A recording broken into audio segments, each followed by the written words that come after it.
Hi, so my name is Iyad Rahwan. I'm a director at the Max Planck Institute for Human Development. I run the Center for Humans and Machines.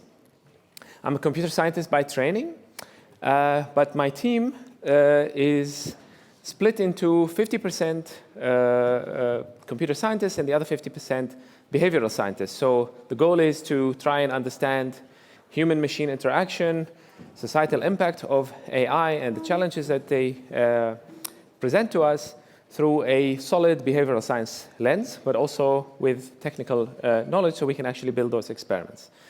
And today I just want to talk to you a little bit about the kind of work that we do, which I think is a little bit different from human-computer interaction.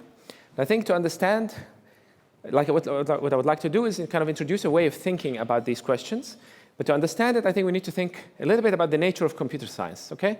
So I think there's three types of computer science, or two and maybe one more emerging.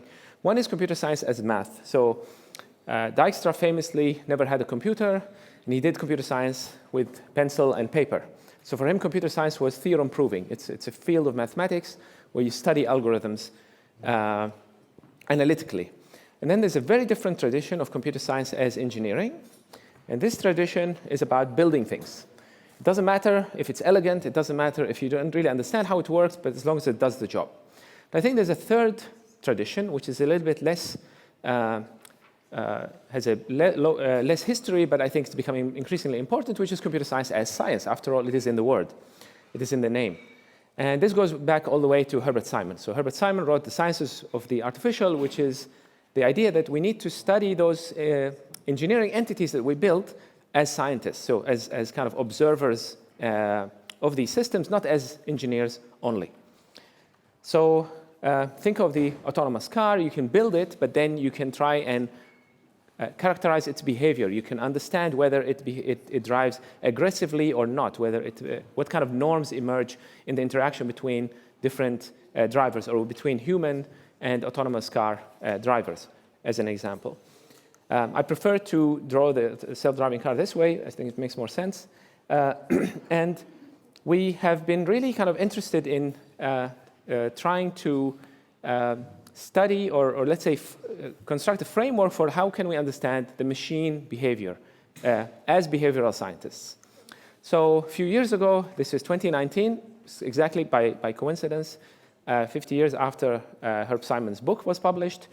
And in this paper, we brought together scientists from computer science, so people from like deep learning, Google Brain, but people like Josh Tenenbaum, but also economists, like Matthew Jackson, and people who study collective motion in robotics, and biologists, and political scientists. And we're saying, it's legitimate to study machines as behavioral entities, behavioral agents in the world.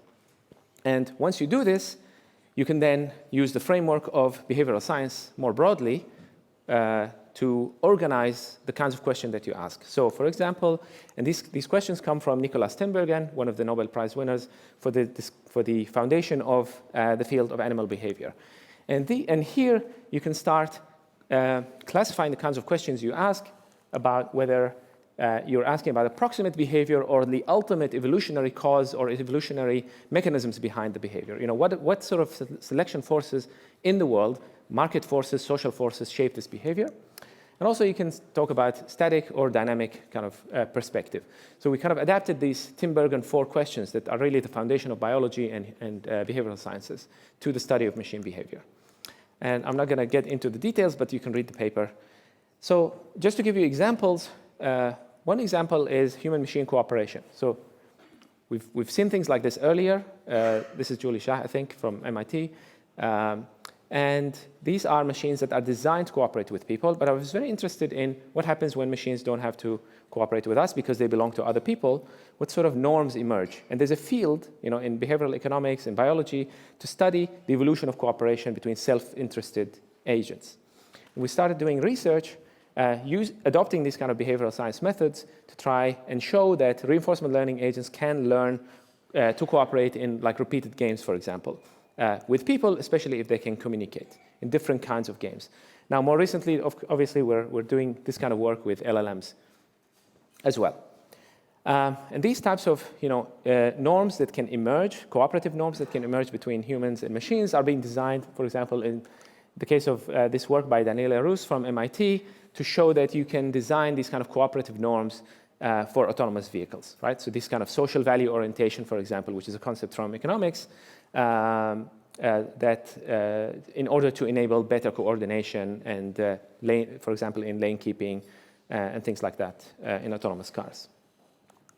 So, but I'm also interested in how people's preferences about those behaviors shape the adoption of technology. So this is a project that we started. This is famous, also infamous. People who developed autonomous cars hate it. This is the social dilemma of autonomous vehicles. So what we did is we adopted the trolley problem to the study of autonomous vehicles, and we asked people to answer these hypothetical dilemmas. If a vehicle is about to crash to a group of people, but you can swerve and kill another one person on the sidewalk, should the car do this? Who should decide? And more importantly, what happens if the person being kind of harmed to maximize safety is the person in the car? And to summarize this, I drew this cartoon to summarize the results from the paper. Basically, people say driverless cars should sacrifice their passenger to save more lives, except my car. Okay? So this kind of showed that, at least revealed this sort of tension between personal interest and the public good, which in this case is public safety. I'm very happy that this was actually featured in Upload, which is like an Amazon series. And this exact conversation happened so between this man and his horrible partner. You don't have prioritized occupant, do you? Because the car was about to run over a pedestrian. And she's like, you don't prioritize pedestrians, do you? And clearly, this was the first episode, and clearly they have different moral kind of preferences. So what we did is then we launched a moral machine website, which generated at random like millions of these kinds of dilemmas. And these dilemmas, where we varied all kinds of things, including whether people cross the red light or whether there are men or women or dogs and so on and so forth. To our surprise, this went viral. And actually, we had 40 million decisions to analyze in the article that we wrote subsequently. Today, it's more than 100 million decisions because we're still collecting data in 10 different languages. And that enabled us to start also doing cross-cultural comparisons. And I just want to show you, there's many, many interesting findings in the paper. But this is kind of the overall preference. This is what, so basically people prefer human lives, they prefer to save more lives, and they prefer to save younger lives. But they also prefer to save higher status people. So some of these are problematic, but I think it's interesting to see what consumer preference or citizen preference is and how it compares to the rest, to kind of legal and human rights principles that we may hold.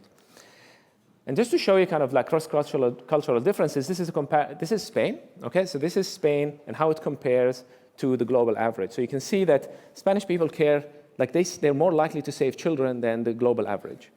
They're less likely to spare higher status, so they're a bit more egalitarian. They're even more in favor of humans over animals. But let me just show you China, just to see how different things can look, okay? So the Chinese they care about the elderly, right? They don't, they're not as disposable, right? They care less about pedestrians. They also prefer not to intervene, they favor the default, right? And they care even more about sparing humans. They don't care about your life expectancy, like how fit you are, whether you're jogging or not. Okay, so that's kind of like one aspect. Now I want to switch gear a little bit quickly to talk about this concept of machine culture, because I think this is what's going to be very interesting in the future, because now these preferences, our ethics, our morality is going to be shaped by machines, because machines are now generating and mediating norms and cultural kind of concepts.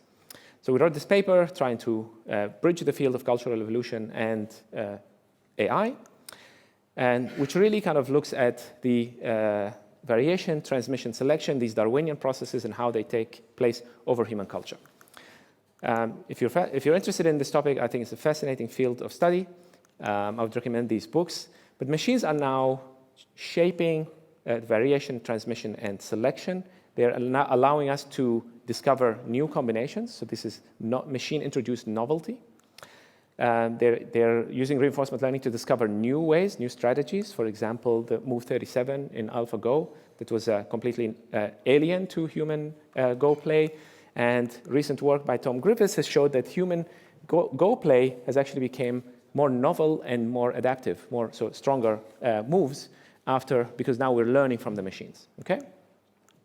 Machines are also reshaping transmission through education, things like the Khan Academy, for example, but also by using machines where it's altering our language, right?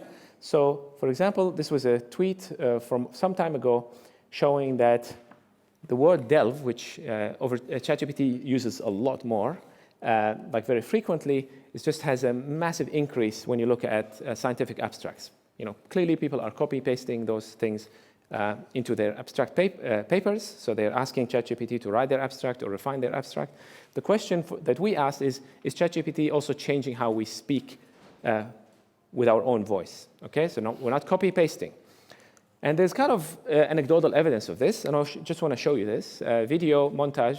First delve, I suppose. But also delves into the... We'll delve into... We want to really delve down into... To delve a little bit deeper. But before I delve into the topic... Before we delve into... Kind of delve into a little more. We sort of delved into... Let's delve into to delve into his life. To help us delve deeply and that you delve deep into helping... We delve into theory. A little bit of time to delve into it. And had already delved into with Rhapsody in Blue. Start delving into that stuff. So it just keeps going, okay? And we asked... deeper into the impacts. I don't need to delve in the example. We can move on. Thank you. So, can we move to the next? First delve, Okay, so what we found now is we're actually downloaded hundreds of thousands of speeches, like academic talks, but also blog posts, because we're interested in spontaneous conversation, and we find this increase in the use of certain words which are specific to ChatGPT in the human, spoken lexicon. Okay, so this is really amazing and kind of remarkable. This is the initial analysis. Now we have improved analysis that also shows the same thing. And basically, the question for me is: the machines are going to be living with us, and they're going to shape our culture as well. Delve is not so consequential, but imagine machines shaping the way we speak about a certain political conflict, or a certain group of people, ethnic group, and so on and so forth. And finally, of course, machines are reshaping how we learn from each other. So their link recommendation algorithms and content recommendation algorithms are going to shape also the spread of norms. And I'm very much interested in studying these things. So the key takeaways is machines can be studied behaviorally, and these behaviors are subject to dynamics that are shaped by cultural and economic forces, that human preferences shape those dynamics as consumers and as citizens, but also that machines themselves shape human behavior and through cultural mechanisms, because they alter kind of fundamental mechanisms of cultural evolution. And finally, AI is self an agent that is beginning to have its own political views, way of speaking, self-image even, and culture. Thank you.